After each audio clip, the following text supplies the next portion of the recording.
Hello guys, ito mag-aayos tayo ng ating lulutuin na adobong manok.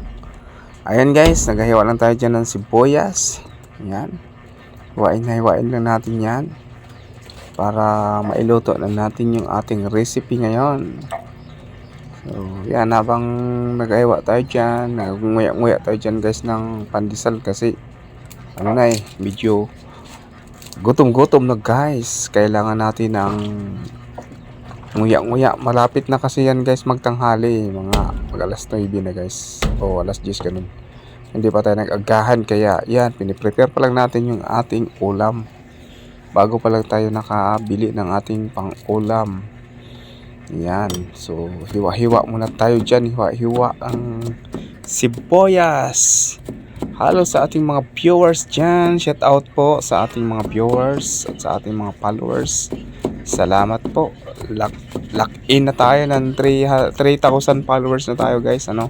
Running to 4K na tayo. So salamat po sa inyong lahat sa pagtitiwala nyo sa akin. Tuloy-tuloy lang po tayo sa panonood, pag-support, like and share ng ating mga video guys. So sipagan lang natin talaga dito. Kailangan lang masipag tayo dito. Ayan guys, hiwa ko na yung sibuyas, luya. Ako kasi guys, pag nag-adobo ako, nilalagyan ko ng luya. Iwan ko sa inyo guys kung naglalagay din kayo ng luya. Yan. Ayan ang ginagawa ko. Hindi ko na yan binabalatan yung luya guys. Sinuhugasan ko lang yun ng gusto. Tapos siniwa ko lang ng pino. Pati yung bawang. Tapos yan, sibuyas. Yan, balatan na natin yung sibuyas. Ayan. So kailangan lang talaga guys dito sa pagluluto. Tiyaga lang talaga kasi kung di ka matyaga, wala talaga guys, wala talaga tayong lalagain. So kailangan lang natin ng tiyaga dito. Sabi pa nga nila, pag may tiyaga, may kakainin, may nilaga, diba? Kaya ganun lang guys. So huwag lang tayo mainip kasi ganun naman talaga pag nagluto. Kailangan mahabang ating mga pasyensya kasi siyempre nagluto po tayo. So kailangan talaga natin yung medyo may puso sa pagluluto. Ayan, iwala natin yung sibuyas. Yan guys, magkano bang presyuhan dyan sa inyo ngayon ng mga sibuyas, bawang, luya, magkano ba yan sa inyo? Dito sa amin guys, ang sibuyas nasa 120. Ang luya 140 at saka sili. Grabe, mahal na dito talaga guys ang bilihin sa Nara, Palawan. Iwan ko dyan sa inyo sa area kung magkano na ang sibuyas nyo. Nasa inyo na yan kung ilan yung presyo dyan sa inyo. Kasi dito yun ang presyo dito sa amin. Kaya pag ako nangangamaliki guys, paunti-unti lang talaga. Kasi di talaga natin kakayanin ng budget kung maramihan tayo bibili. Pakunti-kunti lang, tag-1/4, 3 piraso, 4 piraso, mga ganun lang guys. Bili yung tama lang magamit. Yan lang ang gagawin natin kung mahal yung mga bilihin. So yan na guys, nagpainit na tayo dyan ng kawali natin kasi dyan natin lulutuin yung ating adobong manok. So, yun na yung ating piniprepare natin ng ating mga panakot, ang ating mga lamas. Yan ang ginagawa natin dyan guys. Hugas-hugas muna tayo dyan. Tapos maya igigisa na natin yan guys, yung ating lulutuin. So, kumusta naman dyan sa area nyo guys? Ang mga bilihin, okay lang ba?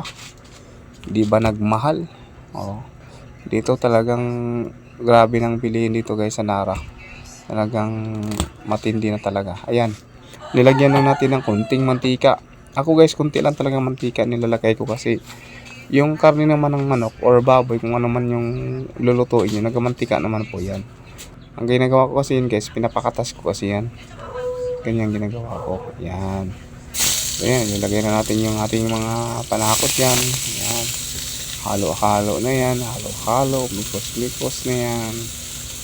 Ayan na. Gisa-gisa lang yan guys. Ganun lang. Nainit na yung kawali tsaka yung mantika. Tuloy-tuloy lang natin yan. Tuloy-tuloy. Luto lang.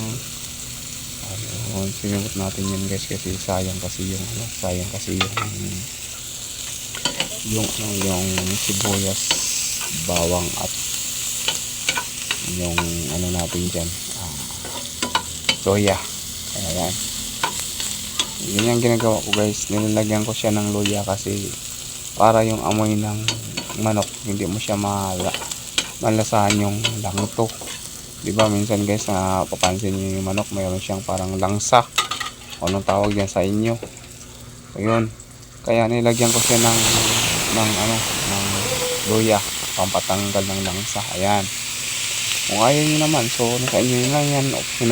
Optional lang naman yan guys. Kung anong gusto nyo ilagay dyan. Kung sibuyas lang at saka bawang, kung sa inyo yun. Basta ako, nilagyan ko talaga yan guys ng luya pag nagluluto ako.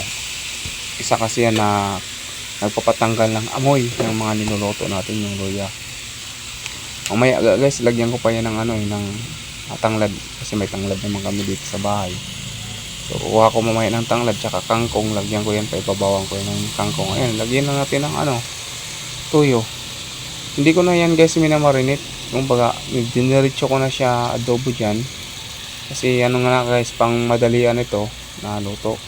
Pero mas the best guys kung mag-adobo kayo, i-marinate nyo talaga. Ayun ang pinaka-the best. I-marinate nyo ng magdamag. So 24 hours yung adobohin nyo. Lagyan nyo ng mga panakot at kung anong ilalagay nyo doon para maglasa. Ito sa akin kasi pang madalian na kasi to, kaya hindi ko na minamarinate. Diniretso ko na ng luto. Ayan, nilagyan natin dyan ng paminta, crack paminta, tsaka yung dahon ng paminta. Nilagyan lang natin ng toyo. Tapos hindi ko yan guys sinabay yung suka.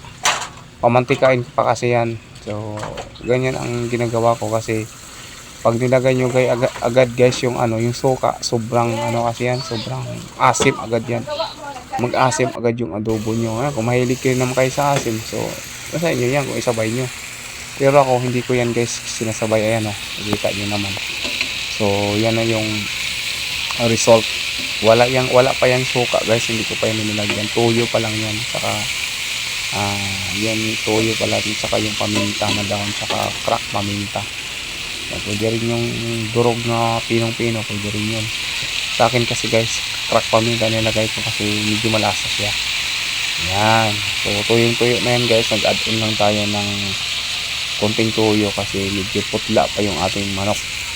So pag nakita nyo naman guys, ganun guys, na putla pa yung manok nyo, pwede kayo mag-add-on ng tuyo.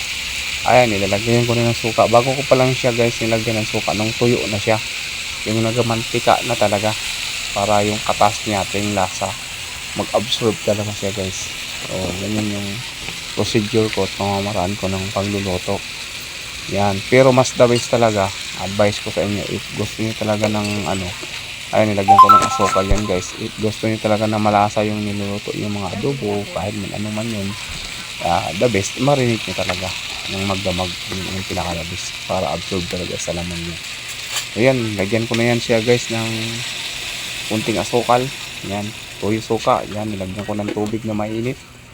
Ito isa din to guys yung yung pamamaraan na maglagay ka is mainit na tubig na sana.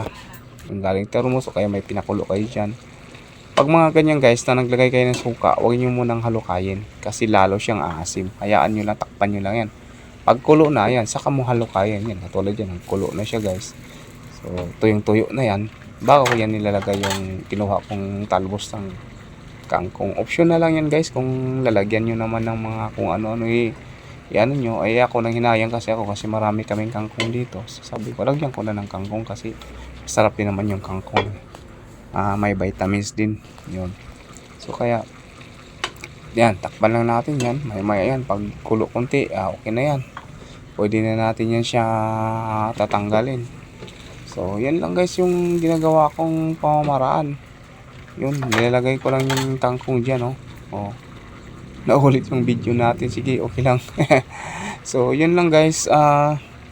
Yan, tatakpan lang natin yan. After yan, tapos na yan, pwede na tayo kakain yan. Pag hindi ko masyadong pinano yung guys, yung kangkong, hindi ko masyadong ating adobo. niluto ng husto. Yung tama lang talaga. So yan na yan guys. Kain na tayo. So ganyan yung luto ng kangkong ko guys. Yan.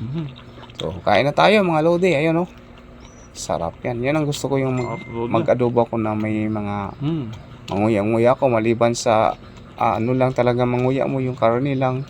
Parang kakaiba kasi pag puro lang karne guys. Lalo na kung masanay tayo sa may gulay. So mas tabis kung ano yung mga gulay sa paligid nyo, pwede nyo naman ihalo dyan. May talbos kayo ng kamote, ng kangkong, ng malunggay, ng alugbati. So pwede po yan, ipaibabaw nyo lang o ilagay nyo lang dyan sa adobo nyo. Sa inyo na yan kung gusto nyo naman may gulay-gulay. Basta ako gusto ko yun may gulay-gulay. Kung may papaya, pwede rin yung guys. May sitaw, pwede rin mo ihalo dyan. Kung ano pong available sa inyo ng mga gulay. Kasi mas the best kasi pag nalagyan din natin ng gulay. Kasi maganda naman talaga sa katawan ng gulay. Ano po, may pizza yun. May okra, may talong. So nasa inyo kung ano yung gusto nyo ihalo dyan. Kung mag-adobo yan, adobo kayo.